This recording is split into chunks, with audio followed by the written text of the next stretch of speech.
All right, first off, thank you for sharing your experience. I will not ask you your name or any other personal information. Do you give me permission to record and publish this interview? Sure. Before we go, what's the name of your It's called Three Questions Minneapolis. Sure. Great. My first question would be, what has been your experience with the protests following the death of George Floyd, both good and bad?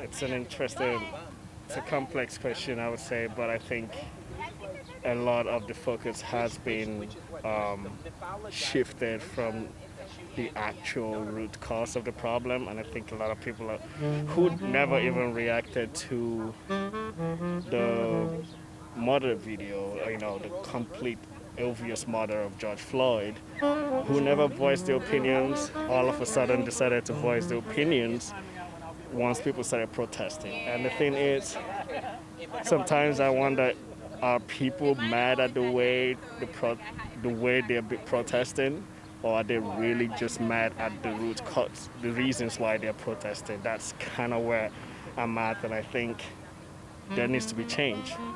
That's pretty much what I hope that this shows to the world, that we don't want this to happen again. We deserve change. That's pretty much it. That's a great way to segue into my second question, which would be, what specifically are you fighting to change during these protests? We're trying to change, we're trying to end systemic racism. We're trying to end seeing police brutality, targeting people of color, targeting black people. We're just as humans. I think the only thing we're crying for is equality. And I think until we get that, the world isn't, we won't just go out and say, oh, peace, or the world is for everyone, or America for everyone, because it really isn't for everyone. If you look at how things are done in practice, words are words. People say words, equality for all men, and it's like, really, who are you really specifically talking about in terms of practice? And I think we've been disenfranchised for centuries, and I think it's time to stop it.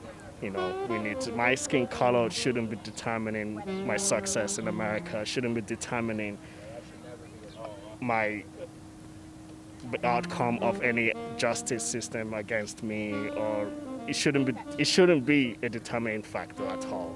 My humanity should be the determining factor of what I should be, or where I go to, where I end up in. My economic status and anything needs to be about me and not my color. Thank you. My last question would be, what would you like to tell people outside of Minneapolis and St. Paul about the protests happening in our cities? I just think we need change. Just keep fighting for change. Keep the same energy going in changing policies and laws. Don't sit down and start blaming people. Take action. You think you're tired of hearing about protesting about these situations? Well, think about how the community is tired. We're all tired, but we just need change. That's pretty much it. Well, thank you so much for sharing that with me. I really do appreciate it.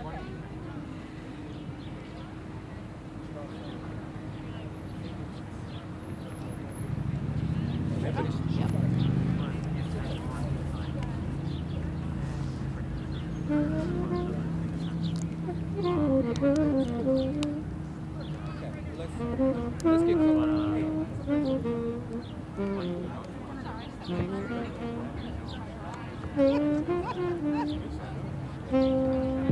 Hey Coco, you want to come over here so we can get started?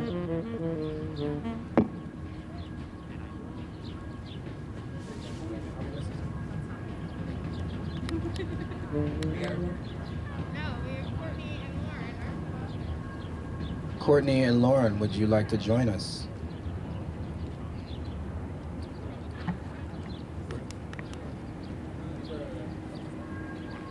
Oh, he's.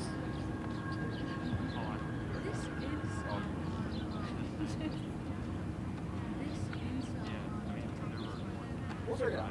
You want me to start? Okay. So good evening, everybody. Thank you so much for coming. We wanted to create a space for people who wanted to be a part of this movement, but weren't sure where to plug in. They didn't feel like protesting in the streets with thousands of people, which is important, but didn't feel like that was their space. And so we wanted to create a space so everybody can be a part of this movement, because we can't have anybody standing on the sidelines of injustice. 10 days ago, a man died who shouldn't have died. And we know his race played a factor, and to me, was the reason he died. And myself and the people behind me were distraught, confused, dehumanized, and felt that no matter how hard we tried in this life, a person with a different skin color could take our life simply because of who we are. So a week ago, the people behind me and myself, we met in a park.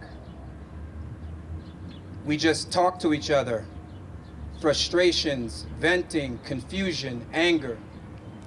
And the only thing we could think to do was to be around each other.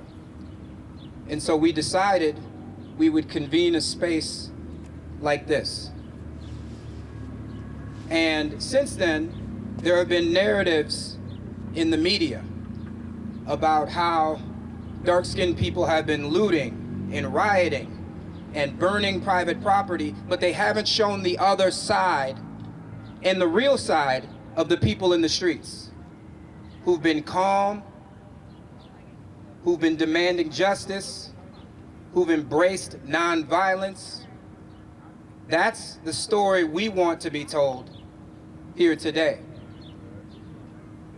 That's why we're here. We want people to remember it's George Floyd that matters. And so we call ourselves, and we hope you do as well, we are all George Floyd. We are all George Floyd. This could happen to any brown-skinned person, to any poor person, to any woman in this country, and it must stop. Black lives matter. So, now that you have a context and an understanding for why we're here, we are going to do what is common in the Black tradition and begin with song.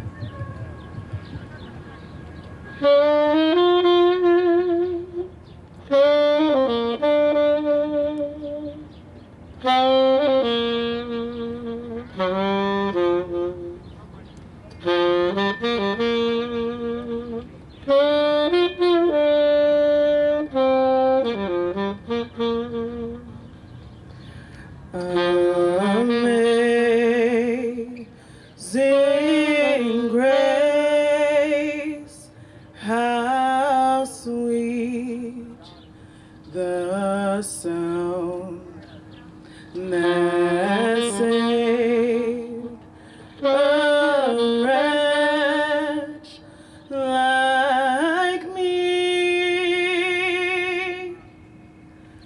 I once was lost, but now I'm found. Was blind, but now I see. 'Twas grace that taught my heart to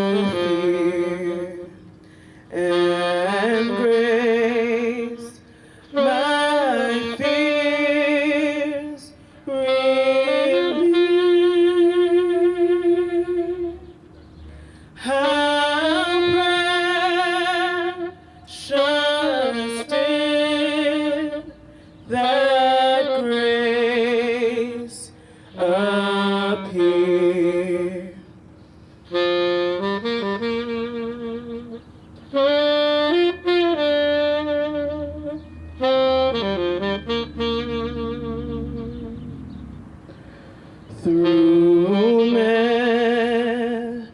many dangerous toils and snares, we have already come. 'Twas grace that brought us here thus far, and grace will lead us home. Amazing grace, how sweet the sound that saved a wretch like me.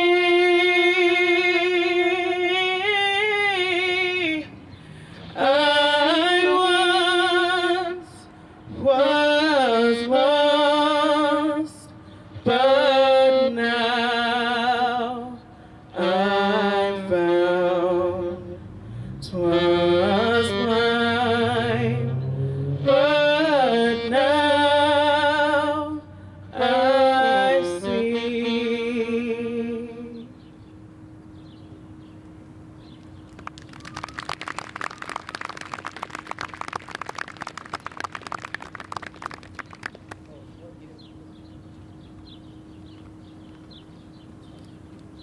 So at this time, we're going to observe an 8-minute and 46-second moment of silence, a moment of breath, a moment of reflection to commemorate the 8-minute and 46-second period in which Mr. Floyd suffered. I'll begin that now. I invite everyone just to breathe deeply and with your heads high, starting now.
We've reached the 5-minute, 40-second mark. It is at this time that we believe, through the coroner's report, that it is in these moments that Mr. Floyd, his pulse ceased to beat, and he took his last breath. Can we bow our heads for the remainder of our reflection?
Thank you.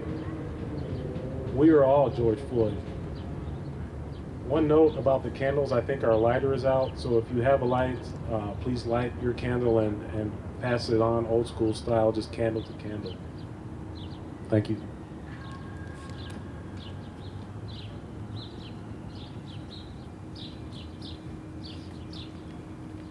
Hello everyone.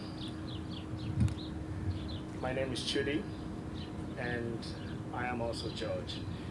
And the reason I say this is because I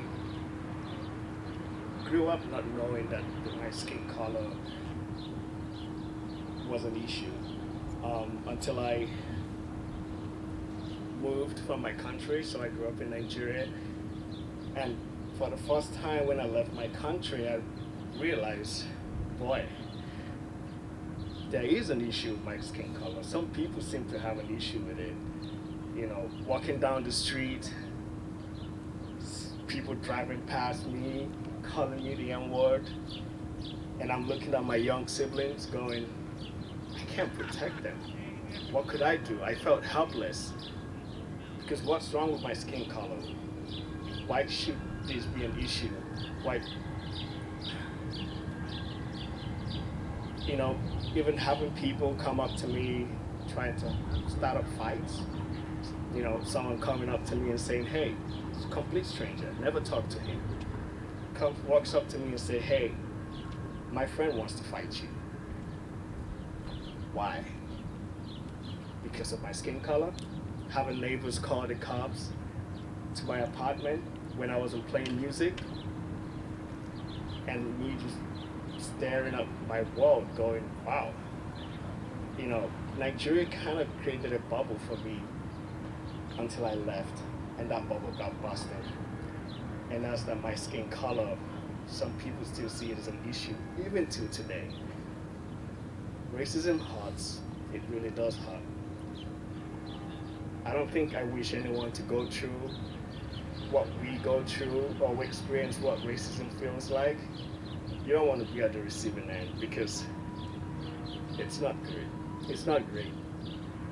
I'm just like everyone else, and I think we're demanding that we be treated the same.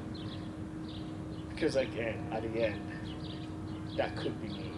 9 minutes, 8 minutes, and 46 seconds just standing there, I felt the pain. Someone could have saved him, but no one did. Because the system perpetrated and encouraged that to happen to me because of his skin color. And I don't think anyone deserves to go through that. That was brutal. That was painful. And I think we need change.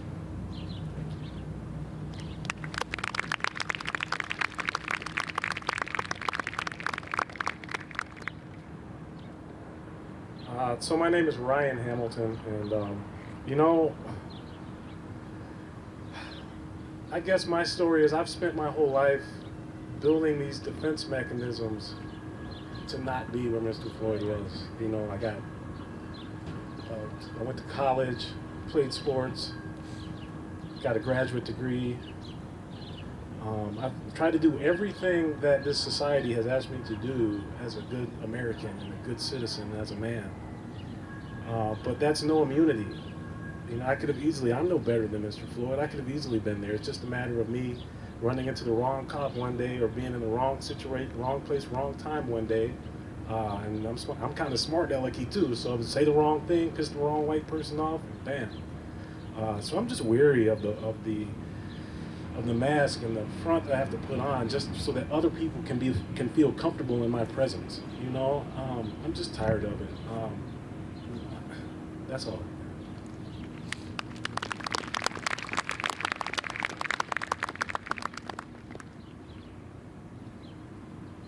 Good evening, everybody.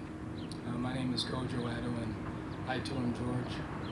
I want to share two quick stories with you. The first happened about 1.5 years ago. I got an opportunity to try my first case, and I was excited. And there was another attorney in our office who's here today, and I asked her, do you want to try the case with me? And we went in. I mean, we put everything we had in it. And so the day of the pre-trial came, and we went to Wilmer, Minnesota. I had my best suit, gray suit, blue tie, looking sharp, ready to go. And so we get in the courtroom. The judge is not there yet, but we have to make our appearances to the clerk to let them know. And my colleague, a white female, announces her name, and she's here on behalf of the plaintiff. And before I could even give my name, the response was, and you are the interpreter, right? And the assumption, because of the color of my skin, the assumption was I couldn't amount to what I actually was. And in that moment, all the hard work, not just getting ready for that case, but as Ryan alluded to, all the work that I've done to defend myself from these, looking like a certain way and doing all the right things, and it didn't matter. The second story is this. A few years ago, well, before that, I was invited to We Fest. I don't like country music. I don't know why I was there. But I went. Okay? I think fine, I'll go. And one night there was a concert, and I was walking with my buddy, Steve. And there was this drunk girl with her boyfriend. She looked at me and she went, bow, bow, bow. You shouldn't be here. And her boyfriend came to her rescue. Hey man, no, she didn't mean that, she's drunk. I tell you these two stories because one might seem more offensive than the other, but they both hurt the same. There's not a day that goes by that I don't think about these things. And murder of George Floyd is another brick that as a black man in this country, we carry. And yeah, we move on through life, but we carry, and the burden's getting heavier and heavier and heavier. So those are my stories. Thank you.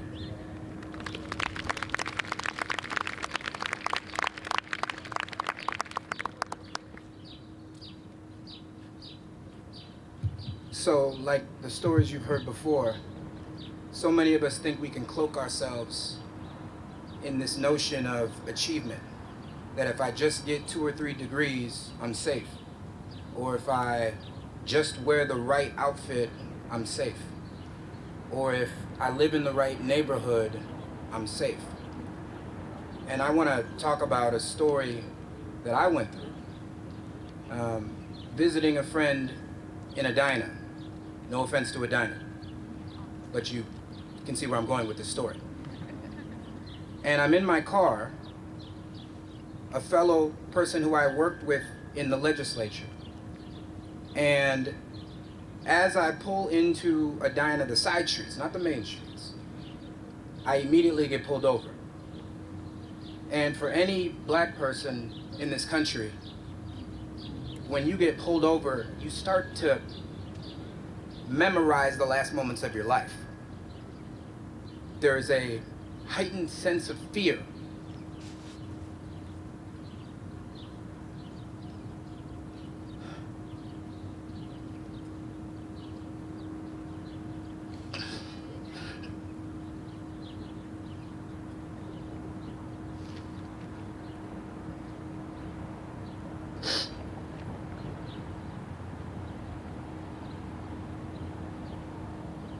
And you begin to just exist.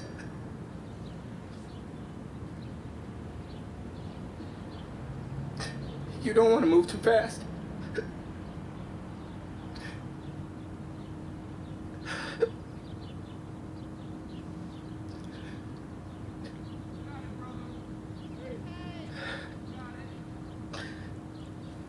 And you just try and hope that the other person isn't in a particular mood, or the blood sugar isn't too low, or they didn't get broken up with that day. Our lives feel like they are not in our own control in moments like that. And so, as I'm getting pulled over, I begin to think about my life and my movements. And in that moment, I realized anything I thought I had achieved meant nothing, because there were 2 realities and 1 truth. And here's the truth. The officer who murdered George Floyd knew the system had his back. And how do we know that? He had his hand in his pocket after the 8 minutes and 46 seconds. He looked into the cameras. He knew the system had his back, and the black people watching knew the system had his back. That's the 1 truth. 2 realities, 1 truth.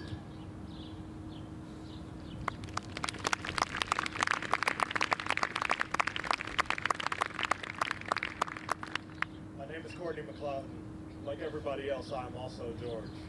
I'll tell 2 stories as well. The first one was my first encounter that I realized I was a little bit different than my white counterparts when it came to dealing with the police. When I was 16, I had a friend who came and picked me up from another friend's home. And when he picked me up, I noticed a police car was following him. So I told him, and a couple seconds later, we ended up getting pulled over. The cop came to his window and said, you know, I pulled you over because you were speeding. And then he asked where he was coming from. At that point, after he gave his answer, another cop came to my side of the car and asked where I was coming from. And I explained it. So then the cops pulled me out of the car while my white friend sat there, even though they had been following him for speeding. They patted me down. They asked me specifically who I was with. They called the parents of the house that I was at to verify that I was not lying. All the while, my white friend sat in the car wondering what was going on and why I had been pulled out of the car when he had been speeding. Another story I'll tell has to do with the complexities of sometimes your friendships. I remember coming home from a football game, and a bunch of friends of ours all had a few houses all lined up together. So there was 3 homes, and we were friends with everybody. Well, there was a rope hanging from a tree, and someone made the comment as I walked up, "Hey, we got this rope here for you." And not only does that hurt and you feel threatened, as you can imagine, but you also have to think about the complexities of the fact that this is coming from someone who you call your friend. And you have to weigh that going forward. So as black people, there's not only the deaths that you see on camera and the interactions that you deal with police that are terrible and make everyday life difficult. As people of color, it is those relationships every single day with people in those microcosms and microaggressions that pop up that weigh you down. So that's why we're telling these stories, because everybody in this crowd has these stories, and we are all George.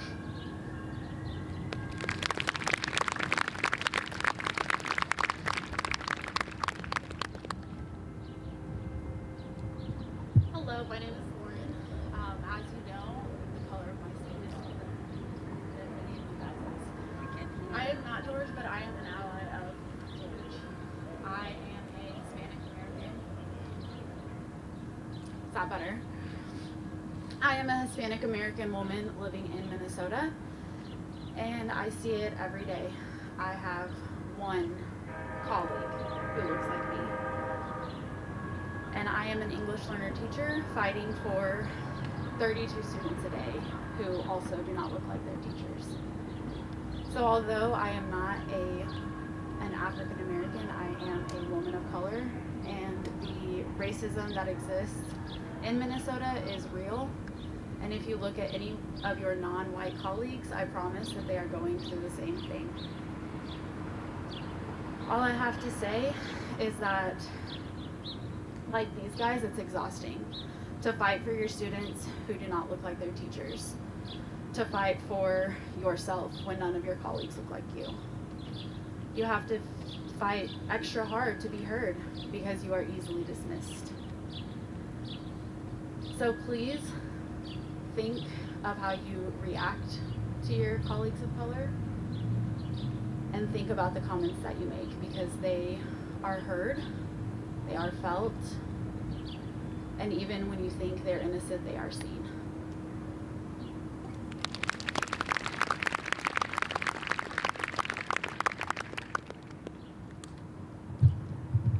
All right. My name's Korea Dwanyan. I am a Liberian American.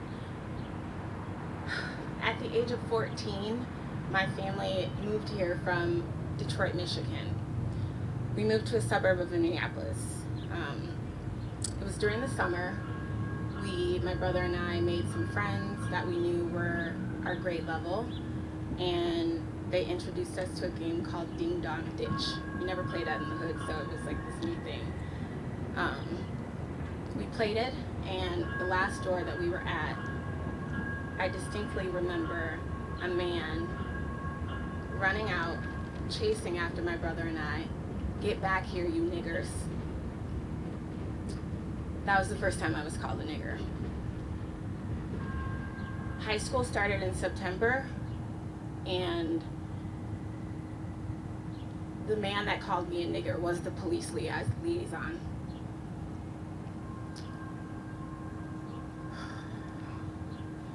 My junior year in high school, some friends had a party. That party had gotten broken up by the police.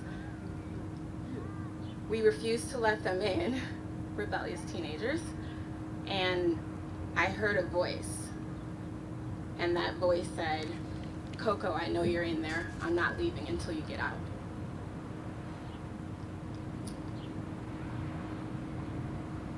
people of color, women of color, men of color, we all experience these micro and macro aggressions on a daily basis that can either influence us for greatness or paralyze us.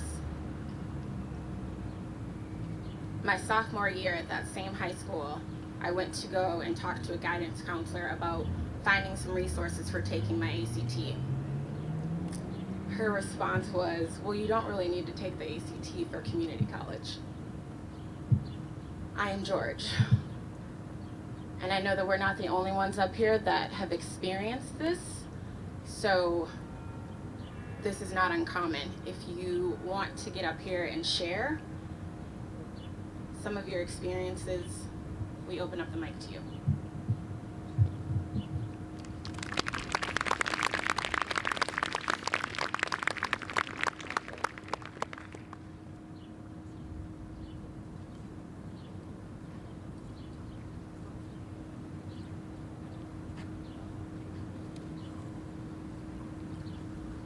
My name is Kenneth Holt. I'm a Bloomington educator. This will be my 24th year educating students. I'm born and raised in Minneapolis. I'm actually raised in the area that George Floyd was murdered in. I deal with depression, trauma, anger on a daily basis because of the systemic racism and bigotry, not only in Minnesota, but throughout this country.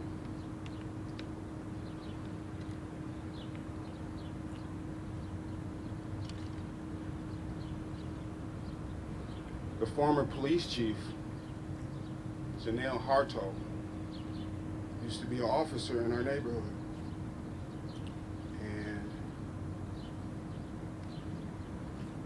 She used to harass us daily. I'm a little old school, and we used to call her and her partner Cagney and Lacey. And we couldn't understand why that we couldn't just be kids. Why we couldn't play in our neighborhoods like any other kid was able to do. There was a time that she came to our neighborhood and harassed us, put me in the back of the police car with a police dog. And that's trauma that I still deal with, still to this day. I closed my eyes and I just blanked out as this vicious dog was just growling right in my face.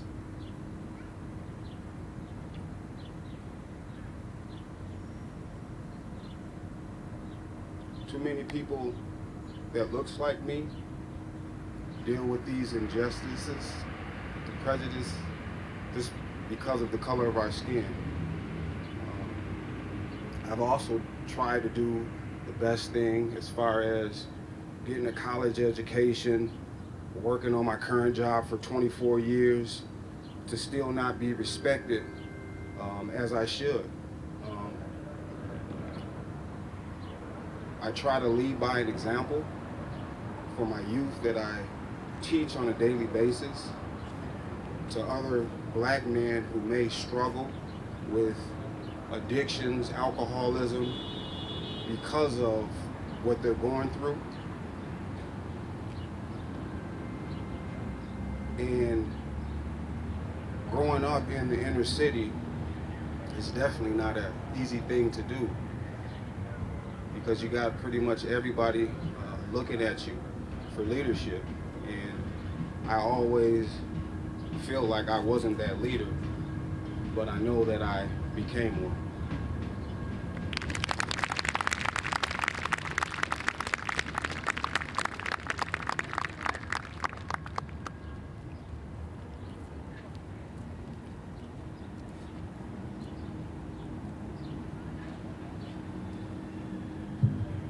My name's Angel.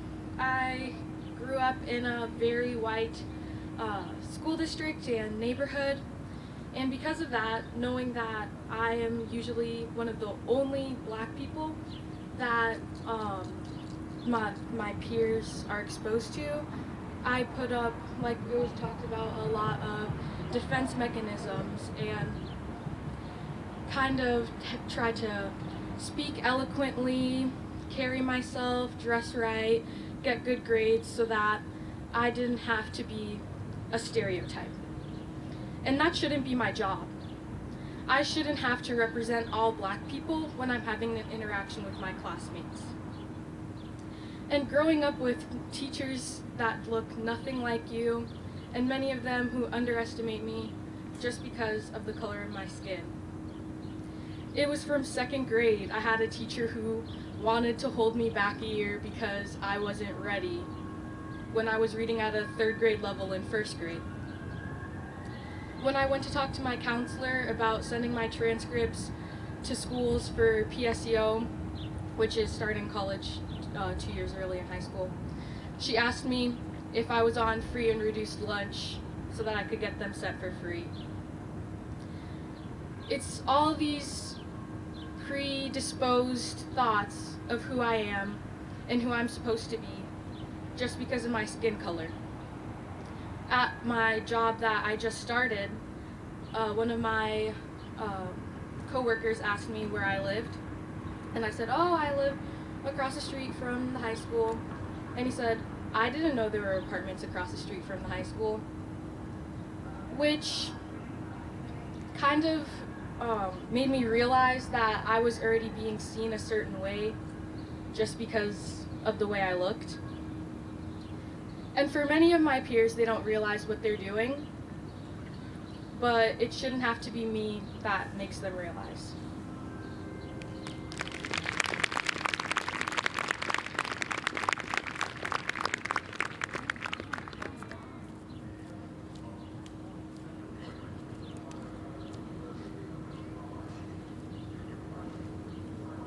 It's a little difficult for me to top that one. That's my daughter, that's my baby.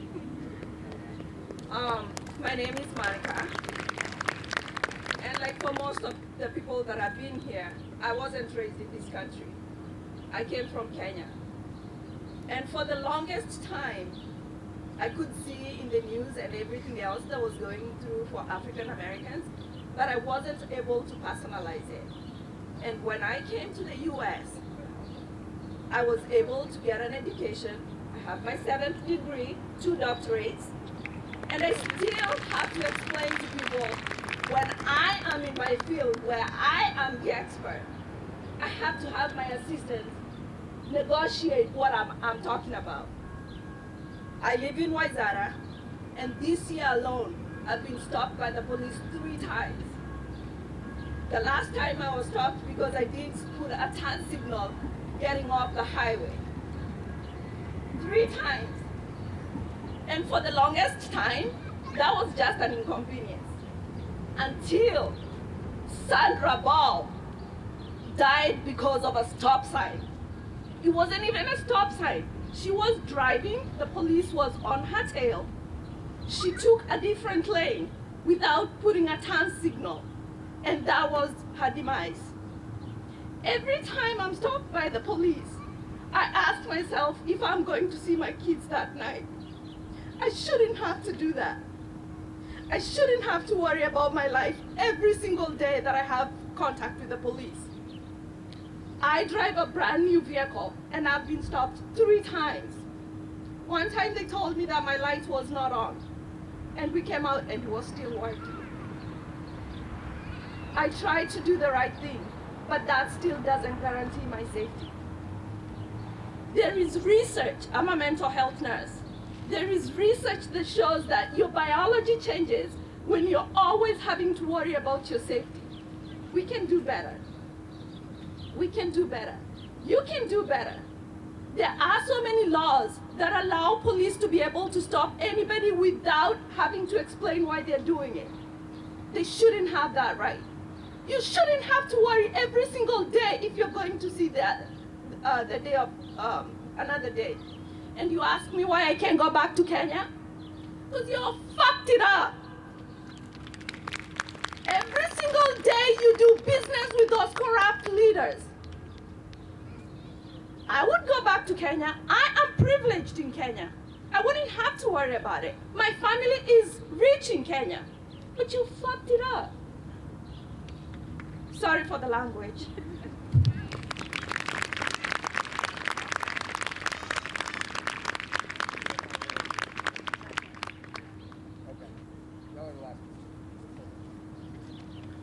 Hi everybody. My name is Seth Martin, and I'm actually a pastor here in the city. And my wife and I, we moved back here 2 years ago. And I'm from Little Rock, Arkansas originally. And it's so funny because I thought I knew what racism, prejudice, what bias really looked like being from the Deep South. Until last year, I'll never forget, it was actually Easter Day. I had just finished preaching at our church.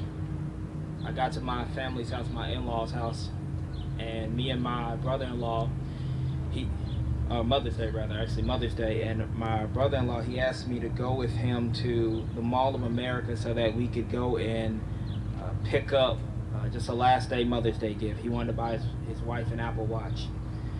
And so we went to Sprint, we went to the store, and I sat down with my two nephews while he went to the counter, and then he asked me to come over with him. So I'll go over to him and he says, you know, listen to what this woman is saying and tell me does it make sense.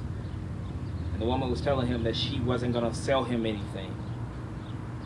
And we asked why, and she said, well, I just don't feel comfortable selling you anything. He had the password to the account, his name was on the account. He gave the woman permission to call his wife to verify that his name was on the account, but she said, I don't feel comfortable selling anything to you. I'm dressed in a polo, I'm dressed in some slacks. I just finished preaching, and I asked the woman, I said, well, explain it to me again. Help me to understand, what is your store's policy? To which she says, I'm not gonna answer any more of your questions. I want you all to leave, because I don't feel comfortable having you here anymore.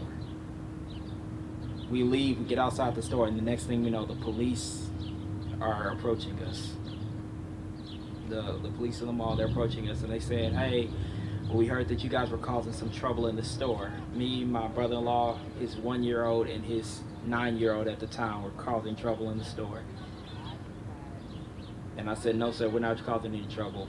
I called Sabrima, frustrated, mad, honestly. I said some words, and then we left. I called Sprint, told them what happened, and Sprint got back to me and they said, well, she was in fear for her life and she had a right to protect herself and the store from danger. And I'll never forget it. That was probably the hardest day and moment I've had since I moved to the Twin Cities. And I think it's frustrating because just like George, who moved here for a better life, the city took his life. And it feels like, honestly, when that happened to me, somebody who came here looking to start a church and do some good in the community, it was pretty hurtful when the community hurt me in that way. Thank you.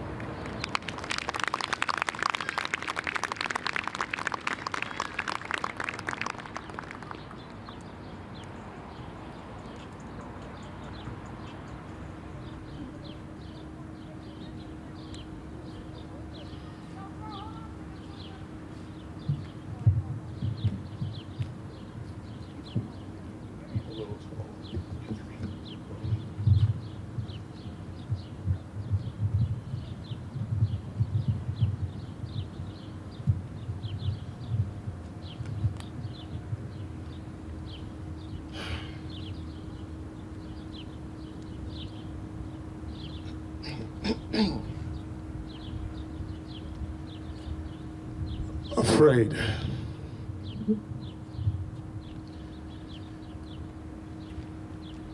Not of the fact that my black skin attracts, refracts light and invites white blistering words, actions, attitudes, perceptions to distort the stamp of dignity God put on my soul.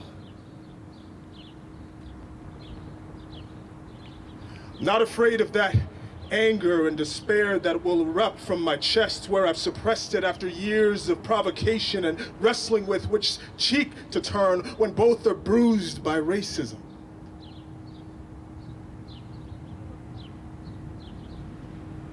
Not afraid of the looters who take things that are replaceable. Not of the burners who burn livelihoods to the ground and leave lives standing in dust and soot, grieved by the awareness that blackness is at the root. And when they've counted up the loss, it doesn't compare to the decades of dignity whiteness took. Not afraid of the opportunists, the far right and left wingers ravaging black neighborhoods and businesses, throwing white dirt on black wounds, undermining real protests to the delight of white supremacists. I'm not afraid that all the goodwill that I've built up with white family, friends, colleagues, acquaintances will suddenly disappear in a black fog. Not afraid that I'll lose the comfort of their light massaging, affirming hands, stroking my ego, holding me up as a bright example, an exception that came up ex nihilo out of blackness so they can use me to pathologize the rest of my people. I'm not afraid that division will replace false unity. And the veil of our American temple, built by chained black hands under the whips of white gloved ones, will be torn from top to bottom, like it once was when a non-white man was killed 3,000 years ago in Israel.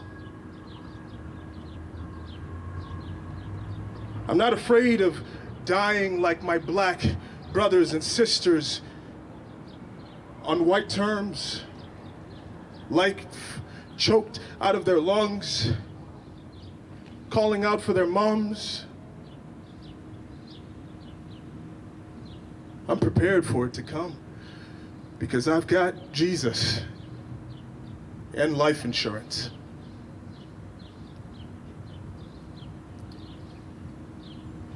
What I am afraid of is the silence.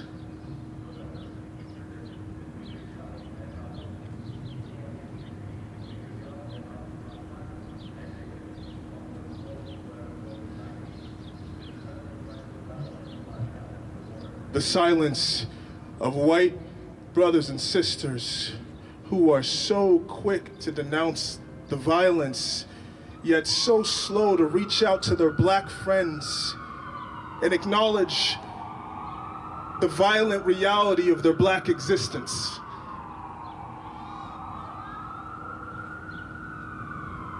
I'm afraid that the public lynchings won't stop,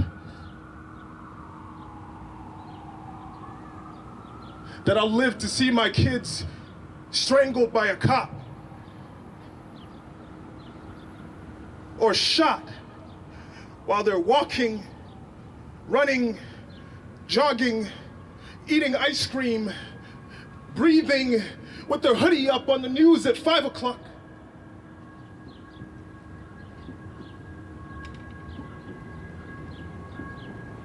I'm afraid that all the marching, looting, burning, talking, posting will amount to nothing. That all the blazing white convictions will fade to gray apathy on a particularly nice day in August up north.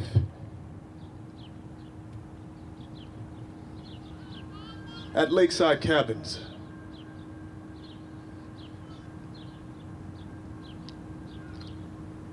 I'm afraid that we'll settle for Minnesota niceness.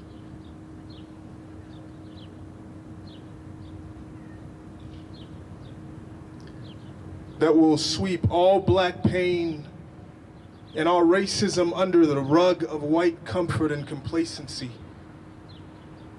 That will act like this was an episode of The Twilight Zone and not an ongoing international, societal reality.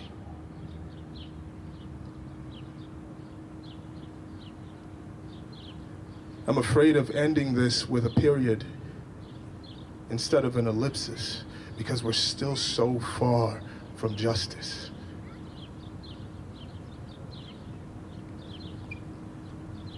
I'm afraid of putting a neat gospel bow on this reflection, but I know the gospel is the only power that can truly change a person and enable that changed person to change a system. And frankly, the gospel is the only reason that one day,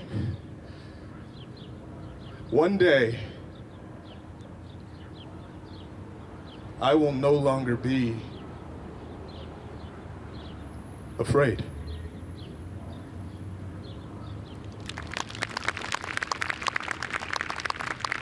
Say his name. Say his name. Say his name. I want to thank everyone for joining us today. It really does mean a lot, not to us, but to what's happening in our country. You know, I'm a man of imagery, as my wife knows. I think in images. And for obvious reasons, the image of fire, it's lingering in my mind. And I believe that last Monday, May 24th, 2020, on the corner of 38th and Chicago, when George Floyd's body, his soul, left his body, there was a fire. A fire started. And as I think about fire and the properties of fire, I recognize that it can be used to destruct, it can be used to build up, purify, cauterize wounds. And in fact, we have seen that take place in our city and in the country and in the world over the course of the week. And so my question to you, and this is more of a commissioning than anything, a commission of conviction, because my question to you is, you all have dipped your wick into that fire, whether you like it or not. You have a choice to make. What are you going to do? And I know we have some things to share as to what we hope to do. But I believe fire has another important aspect, and that is illuminating. You see, I see plenty of children here, and I think there comes a point where children just start asking questions: who, what, when, where, how, incessantly, doesn't stop. And at some point, as we get older, we just stopped asking questions. We take things for what they are.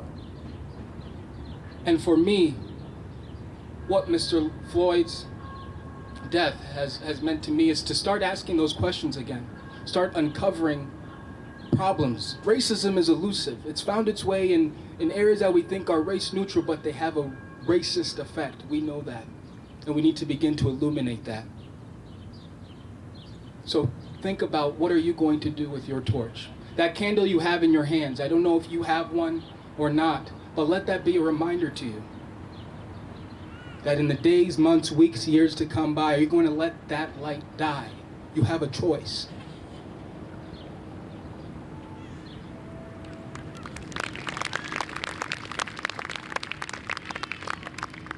All right, everybody can take a breath now.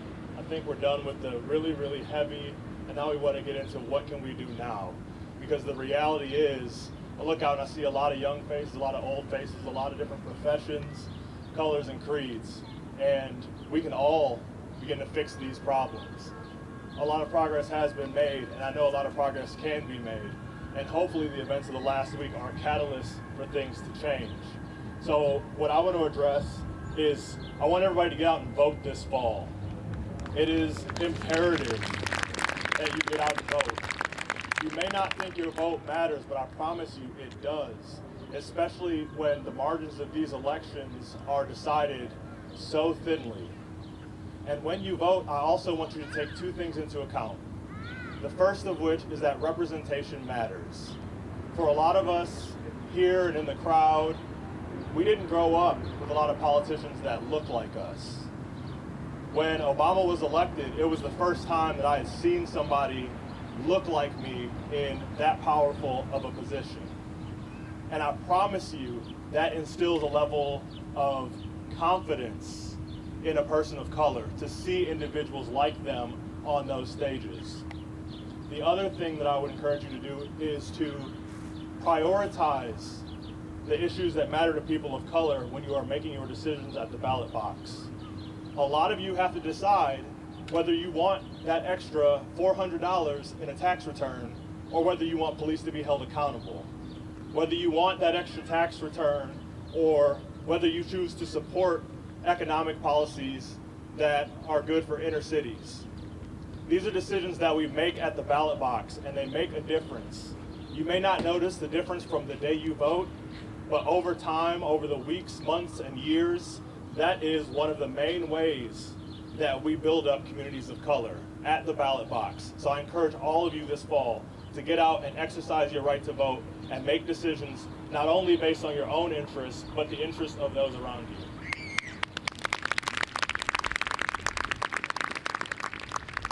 All right, let's talk Black women's maternal health.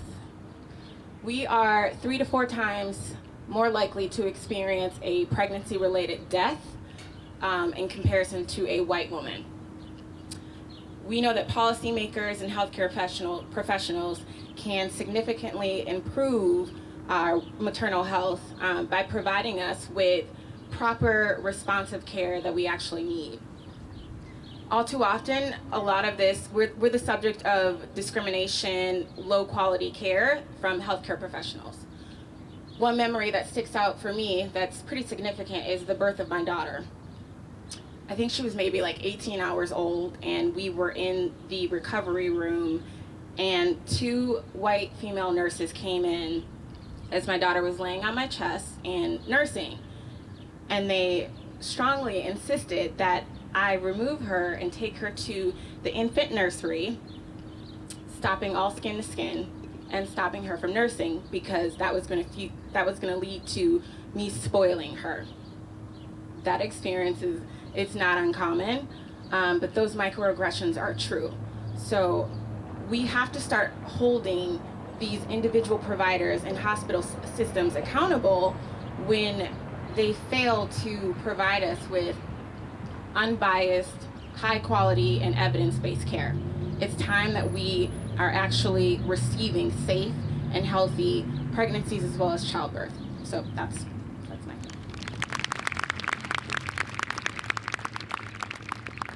As I mentioned earlier, I am an educator, and it's important to know the statistics.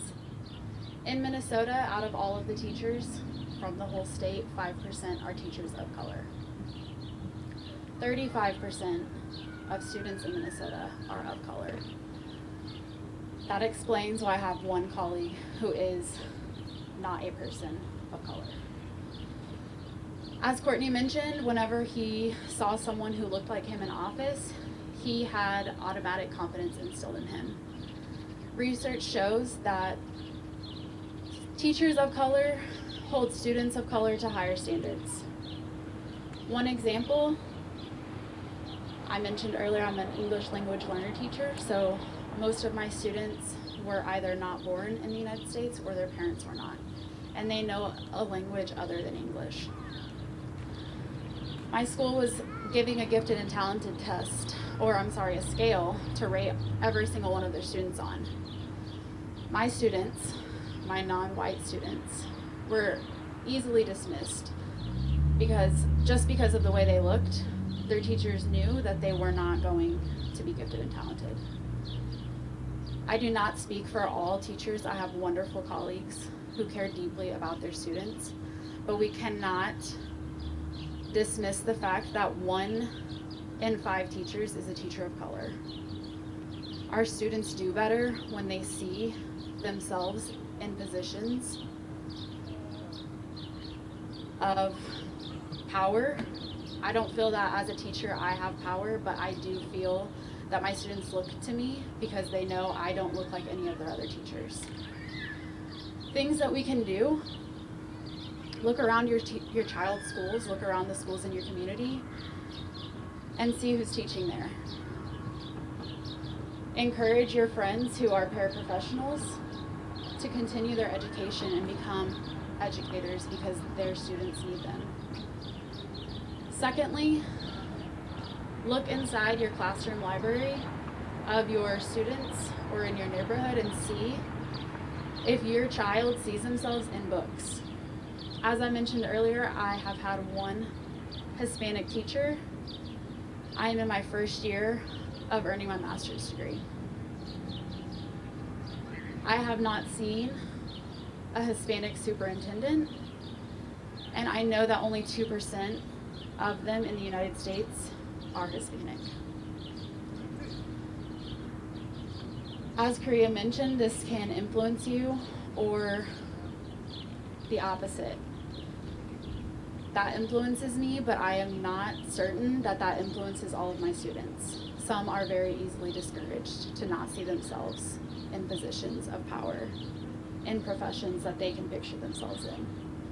So again, classroom libraries, can your students see themselves in their books? Do they see themselves around the school? And not as janitors and not as lunch ladies. They are important as well, but it is extremely important that students of color do not see themselves in that role only. Thank you.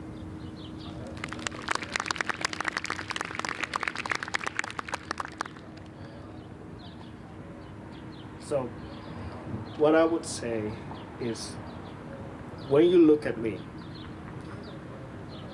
it's a message to everyone, to the world, to society. When you see me, I want you to see this. I want you to see Chudi, the human, Chudi, the brother, the friend, the son. Chudi that has dreams. Matter of fact, I've loved, I've lost love, I've made mistakes, I've had successes. My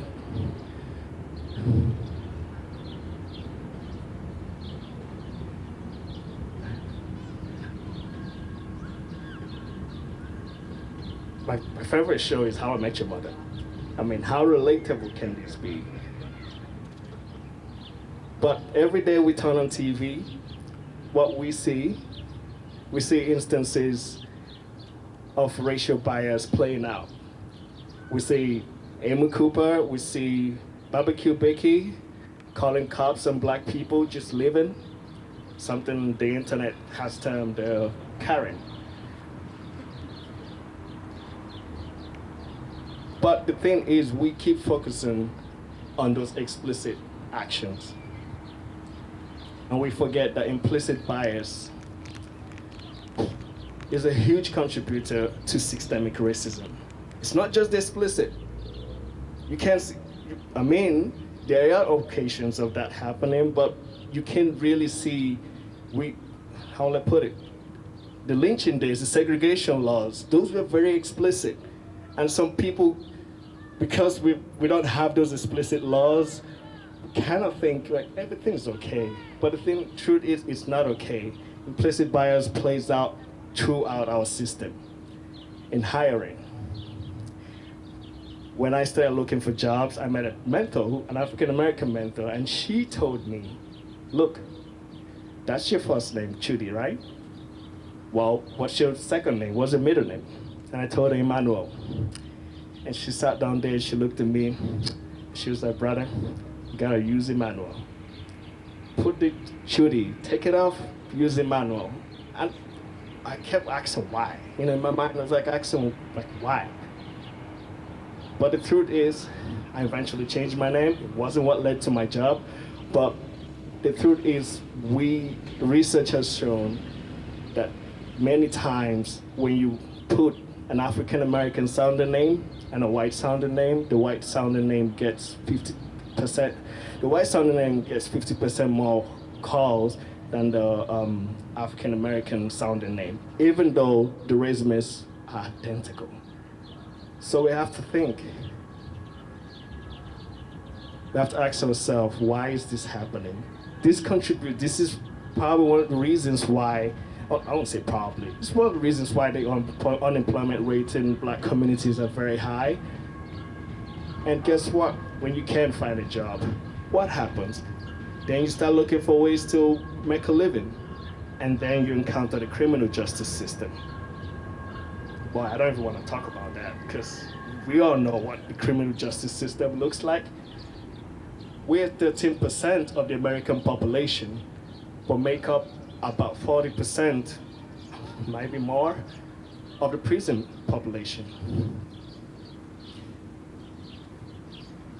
I think this needs to change. The system connects to each other, you know, from education to hiring to job opportunities to criminal justice. Every system is connected. And one thing I would say is we all have jobs. We all work in different places. Go to your job. Try and review the hiring process in your job. Do something little. Review a policy. How is this impacting people of color? It might not look racist explicitly on the surface, but look at the impact. How is it being implemented? This is where we can make change. Don't just focus on just what happened on the TV. Because again, people wonder, in Minnesota, I would say, it's like, well, Minnesota, we're nice. Yeah. But then the disparity between blacks in Minnesota and whites, the economic disparity is so huge. And I think if we start from different systems, each system shaking it up and making a change, those systems will help the other system. Each system working together would prevent racial inequity from continuing in America. We need this to stop. MLK said, we might all come from different ships, but we're in the same boat together. And brothers and sisters, brethren, this boat is sinking. And we need to fix it. We need to save us. And we need to save this boat. Thank you.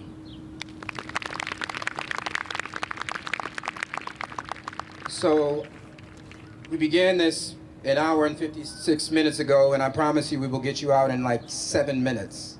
But before I close, I just want to thank the people behind me, because when I convened this space with the people behind me, I just had a vague idea.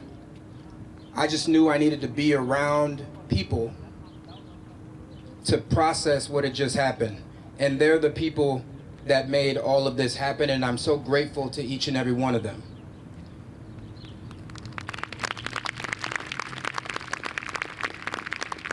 Now, today has been traumatic, painful. We began the day with George Floyd's funeral. And we end the day with hearing stories of black people in Minnesota in 2020. But I don't want you to get it twisted. Black people are some of the most optimistic, faith-loving believers in America.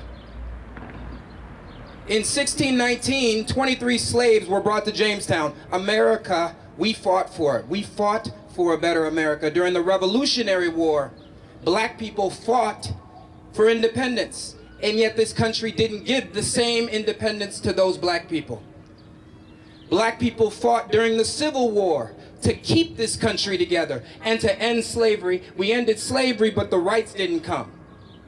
Black people fought during Jim Crow to deliver on the promise of America.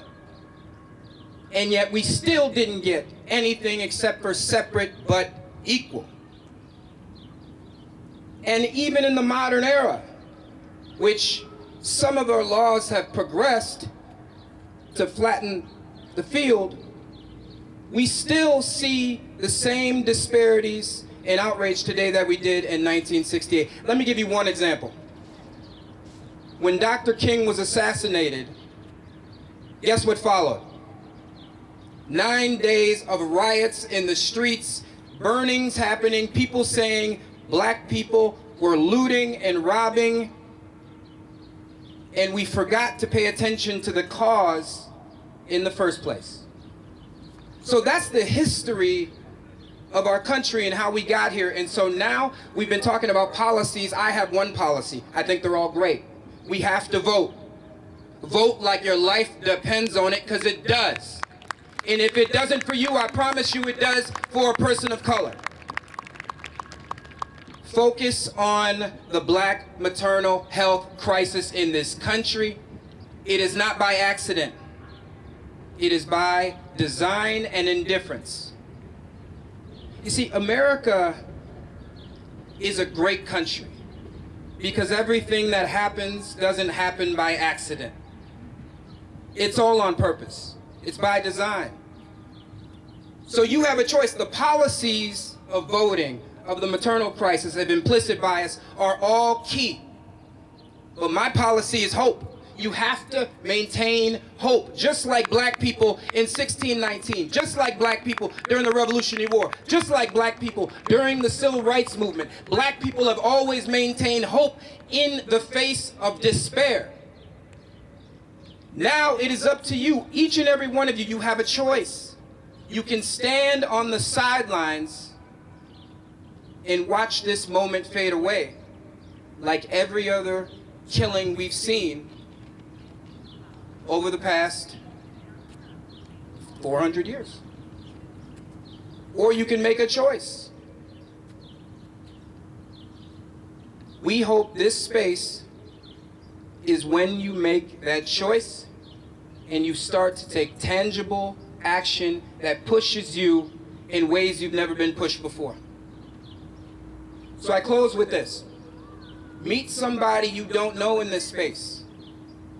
Build a future with that person that advances the conditions of black people and brown people and oppressed people and marginalized people in this country.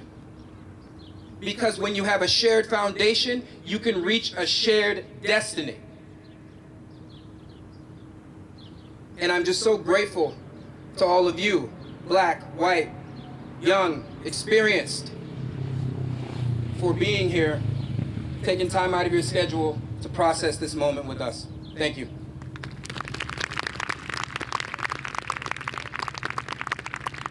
We'll close it out. Oh, we're gonna have some music. I'm just gonna give it to him now.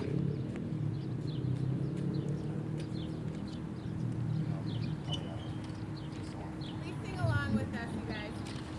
Affectionately known as the Negro National Anthem. Yeah, so this song is it's an important song for African Americans and black people everywhere. It is like it's our national anthem. It's called Lift Every Voice. The lyrics give you hope. You know, it talks about what we've been through and where we're headed, and it just kind of like uplifts us. So if you know the words, I think they handed out lyrics, question mark? They handed out lyrics, so please sing along. Yeah, this is important. Lift every voice and sing till earth and heaven ring, ring with the harmonies of liberty. Let our rejoicing rise high as the listening skies. Let every sound loud as the rolling sea. Sing a song full of the faith that the time past has taught us.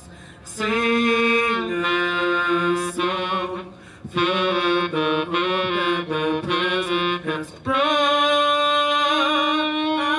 us. Facing the rising sun of a new day begun. Let us march on to victory.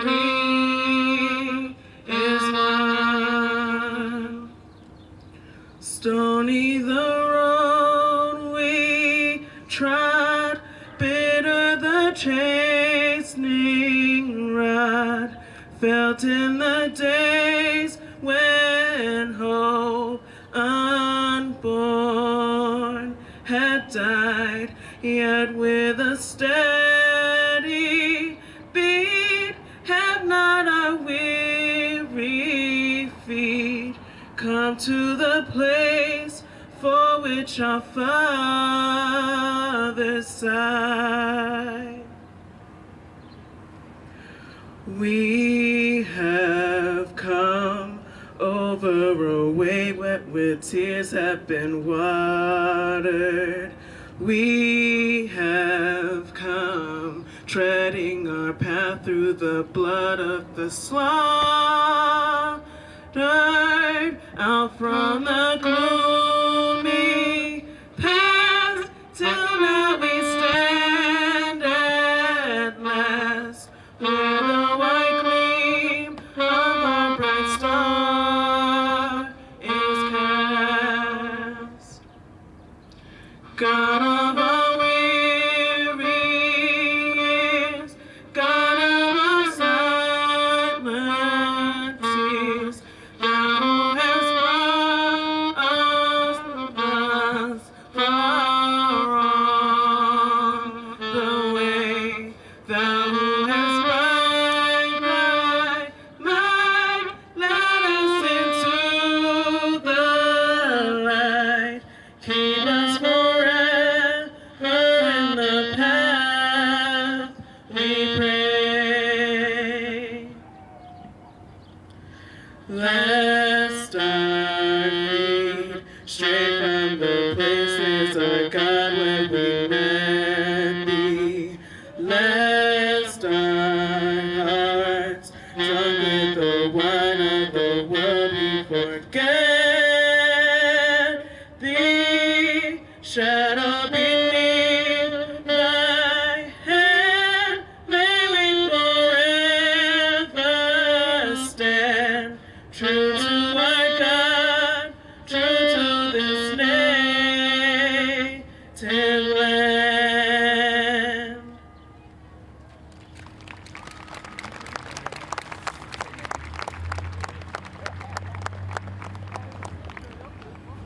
I want to thank everybody for coming. We appreciate it. We know a lot of the content was difficult at times to maybe hear for some of you, but we appreciate listening, because ultimately what's going to make the most change is coming together and get to know one another, get to know your neighbor, listening to each other, understanding our plights a little bit better, and being more human. So they're going to play one more song. You guys can feel free to talk, get to know somebody who you didn't come with, from 6 feet apart, of course, and with masks and things. But we just want to thank everybody for coming, and we hope you have a good rest of the night.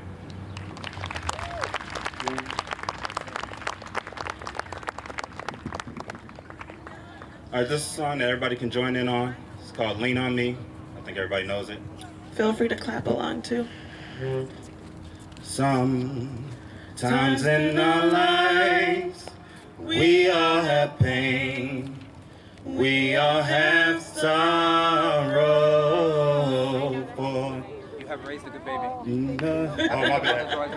My mother's from Sierra Leone. For we all know. There we go. Okay. Lean on me. There we go. When you're not strong, and I'll be your friend. I'll help you carry on, for it won't be long. I'm gonna need somebody to lean on. Please swallow your pride. If I have things you need to borrow, for no one can fill those of your needs that you won't let show. So just call on me, brother, when you need a hand, 'cause we all need somebody to lean on.